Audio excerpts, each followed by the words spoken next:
Today is, without question, the single strangest theory I've done in my 6 years of doing this crazy YouTube thing, which feels appropriate considering it's about Deadpool. So embrace the weird and keep an open mind, because if you do, you're in for one wild ride. Stick with me now. Is it possible that Deadpool is actually classical American author Ernest Hemingway?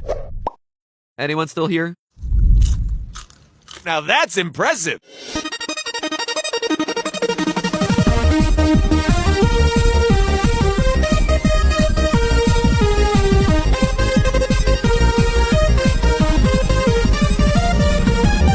Hello, Internet! Welcome to Film Theory, where it's time for an Easter egg hunt 365 days a year. So yeah, I know that we just did an episode on Deadpool, which if you haven't watched yet, you should totally watch. And I know that Deadpool 2 doesn't come out until next year, but while I was researching that last episode, I was reminded of something that initially triggered my theorist sense back when I was first watching Logan. I forgot about it at the time because, you know, I got kinda distracted by Wolverine taking a shotgun blast to the chest within like literally a minute of the movie starting. But rewatching the teaser for the next Deadpool movie while researching whether or not Deadpool had written his own movies reminded me of it, and thus, here we are today. So the short itself, titled No Good Deed, is pretty self-explanatory. Lots of references to other superhero tropes, obligatory Firefly references, a prolonged shot of a man's naked butt, but then you get to the end, and a flurry of small print runs up the screen and out of sight faster than you can say Chimichanga.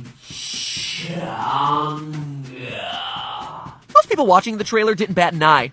Random text at the end of a movie trailer. That's weird. Oh well, back to my normal life and my jumbo popcorn. Well, you know what? Some of us don't have normal lives. The only jumbo popcorn bringing some of us joy is trying to figure out patterns in the pop culture randomness we're bombarded with every day, and then screaming about it into a microphone that we keep in our bedroom closet for 15 minutes every week. So in an attempt to fill that jumbo-sized emptiness in my life, I went back and read the text online, only to find that it was a loose plot summary of Ernest Hemingway's Nobel Prize-winning novella, The Old Man and the Sea, written in the voice of what seems to be Deadpool. It's like you did a book report on it. But why? Why is it there? For the lulz? For it to just be so crazy and random? I refuse to believe it. These trailers take millions of dollars to make. Marvel and Fox know that these movie promos get analyzed frame by frame, which is why you have Easter eggs hidden in literally every corner of the screen. So something like this, which might at first glance seem like a throwaway joke, has got to have some sort of deeper meaning. But what? Well, that's the problem I set out to answer today. I searched around for a bit to see what people thought about this thing, and honestly, there weren't that many online analyses talking about this moment. Those few who did wrote it off as the Old Man of the Sea summary, somehow being connected to the plot of Logan, the movie that everyone was sitting in the theater about to see. Now, if you haven't read the book, or you read it back in high school, or didn't read the book but pretended to have read it in high school, which is, I'm guessing, the biggest group here, this seems like an appropriate time to fill you in on the plot.